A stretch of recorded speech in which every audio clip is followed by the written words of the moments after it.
نحفظها كده ده لكل قاعده شواذ. بقى ينفع؟ معلش ما عرفتش ترجموها فشرحوها غلط. تعالوا نبدا. اهلا بيكم. القاعده اللي هنتكلم عنها النهارده انت مجرد تسمع اسمها انت ممكن تقفل الفيديو لانك خلاص بقى عندك اقتناع تام انك مش هتفهمها. بص مفيش الكلام ده. القاعده سهله وتافهه خالص. القاعده اللي هنتكلم عنها النهارده هي حروف ا ان ضع. في اللي يقول لك دول مالهمش معنى، دول واقعين من كلمه تقريبا. لا مفيش الكلام ده، هم ليهم معنى وهم نفسهم كلمه. تعالوا نبدا. قبل ما نشرحهم بالانجليزي هناخد مثال بسيط بس في اللغه العربيه. انا مش بدرس لك عربي بس احنا هناخدها بالعربي ونترجمها انجليزي عشان تعرف قد ايه هي سهله. دلوقتي لما اقول لك انا اكلت موزه، موزه تعرف تعدها؟ موزه واحده صح؟ يعني ممكن تقول انا اكلت موزه واحده صح. ترجمها بقى انجليزي. انا يعني ايه؟ اي. اكلت يعني ايه؟ ايه. الماضي بتاع ايه. موزه يعني ايه؟ بنانا. صح كده؟ ماشي. يلا بقى نعدها بالانجليزي. مش احنا في العربي قلنا موزه واحده؟ طيب عايزين دلوقتي نعدها بالانجليزي. احنا كلمه بنانا دي مش معروفه، مجهوله، مش معروفه هي قد ايه. ما ينفعش الكلمه في الانجليزي ترمي زي ما هي كده، ما ينفعش اقول مثلا بنانا، اورنج، فريند، تشير، ما ينفعش الكلمه كده، ما تجيش كده خالص. طب احنا دلوقتي عايزين نعدها.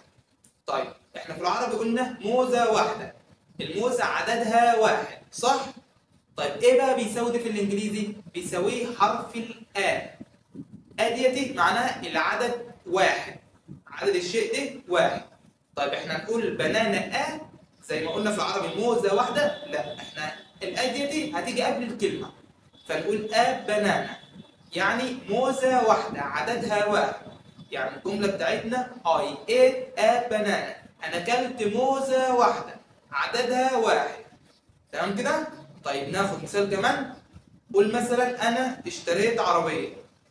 هتقول I bought car صح؟ طيب بتقول إيه؟ أنا اشتريت عربية واحدة. يلا بقى قولها بالإنجليزي حولها بقى ترجمة. هتقول I bought إيه بقى؟ a car، أنا اشتريت عربية واحدة. يعني يستنتج من الكلام ده إن معناها إن الشيء ده عدد واحد بالظبط كده. طيب مثال كمان. قول أنا أكلت برتقانة. هتقول I ate a orange صح؟ اقراها لي تاني كده. I ate a orange. a orange. ده يرضي ربنا؟ ما ينفعش خالص، ما ينفعش أقول ما ينفعش. بص معايا، الكلمة لو أول صوت فيها بادئ بالأ ما ينفعش نحط قبليها يعني هيبقى هي وقبليها ما ينفعش. صوت مزعج كده تحس انك لسه بتتعلم الكلام، انت تقول ما ينفعش. ايوه طب هنعمل ايه؟ ايه رايك مثلا نحط مثلا حرف نخفف به النطق، نحط مثلا حرف الان فتبقى ان. اقراها كده ان اورنج. والله صح وماشيه ومش عامله ازعاج في السمع كمان. ان اورنج يعني هتقول I ate an orange. بص معايا دلوقتي لو عندنا الكلمة أول صوت فيها بادئ بالأ ما ينفعش نحط هنحط إن مع الأ فتبقى آن.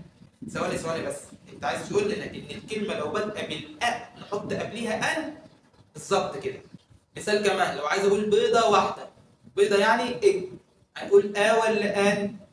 آن إج. ينفع أقول إج؟ ما ينفعش. طب لو عايز أقول تفاح، تفاح يعني إيه؟ أبل، عايز أقول ولا آن؟ ان ابل. فالكلمه لو اول صوت فيها بادئ بالا ما ينفعش اقول فهنقول ان كذا. تمام؟ بتشكيلات على فكره، يعني مثلا اولها مضموم اورنج هنقول ان. لو مثلا مفتوح ابل هنقول ان. لو مثلا مكسور هنقول ان عشان اتاكد ان احنا فهمنا تعالوا نحل النقطتين دول. لو عايز اقول مثلا انا عندي صديق واحد اقول I have not friend. ولا ان a friend. طيب مثال كمان لو عايز اقول مثلا انا كسرت كرسي هقول I broke not chair. هتبقى ولا ان a chair. انت بالمنطق وبالعقل ممكن تشوف الكلمه احط قبلها ولا ان، اللي يمشي واقول. اذا اللي احنا قلناه دلوقتي ان احنا بنشوف اول صوت من الكلمه مش اول حرف. ايه اول حرف؟ ايه الكلام ده؟ اهو ده بقى اللي انا عايز اقوله لك، المفهوم غلط عن القاعده. بيتقال لك ايه؟ ان لو لقيت حرف من الحروف المتحركه او حروف العله اللي هي الفاولز يعني A E I O U تختار ان، اختارها وانت مغمض كده. لكن غير كده تختار بص الكلام ده كله غلط. لو عندك كلمه زي دي هتحط قبلها ولا ان؟ انت لو مشيت ورا الكلام ده هتقول ان، صح؟ غلط. اقرا الكلمه دي university. قلت university اولها يو، انا قلت لا يبقى نقول ايه university، صح؟ حتى ماشيه هي. طيب اقرا الكلمه الثانيه دي uniform. uniform هتبقى ولا ان؟ uniform. تمام كده؟ طيب اقرا الكلمه دي، هي نطق على فكره hour. hour hour مش ها لا. فهتبقى ولا ان؟ هتبقى ان. ازاي مع انها مش بادئه بالحرف اللي احنا بنقول عليها الحروف العله دي؟ عشان كده قلت لك الكلام ده كله غلط. بيتقال لك ايه؟ بيتقال لك ان الجزئيه دي شاذه. اعرفها زي ما هي كده، الجزئيه دي شاذه والجزئيه دي شاذه والجزئيه دي شاذه. يا سلام، طب ما القاعده كده كلها بقت شاذه، ما انا فهمت ايه؟ فالكلام اللي بيتقال لك كله غلط في غلط، وصدقني هو لو كان فاهمها كان فهمها لك. احنا كده خلصنا شرح وان.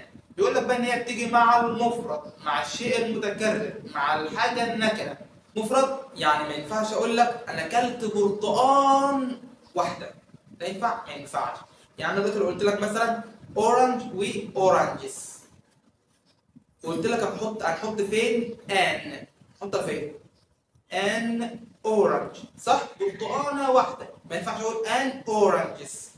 برتقان واحده ما ينفعش، دي الجمع هناخده ان شاء الله في الفيديو الجاي. متكرر يعني الشيء ده موجود منه كتير. تشير، كرسي، تي في، تلفزيون، موبايل، لابتوب. نكره يعني الشيء ده مش محدد. يعني بص ده هناخدها اكتر في الفيديو الجاي، يعني عامه كلها قد كده.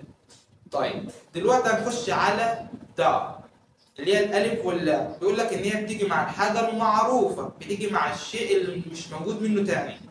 طيب في الفيديو ده هناخد ان ده بتيجي مع الحاجه اللي مش موجود منها تاني. يعني اقول لك مثلا ده صن، الشمس. هو في كام شمس؟ هي واحده. ده مون. ده ريد سي، بحر الاحمر. ده كايرو تاور، برج القاهره. هو في كام برج القاهره؟ واحد بس. بس احنا كده خدنا نسبه حوالي 75% مع المفرد، فاضل فيها حاجات بسيطه والجمع حاجات بسيطه برضه. في فيديو جاي ان شاء الله. بس لو فهمت اعمل لايك وسبسكرايب، لو ما فهمتش اعمل شير، ولو عندك اي سؤال ممكن تكتبه في التعليقات، ولو لك اي حد عايز الفيديو ممكن تعمله منشن. سلام.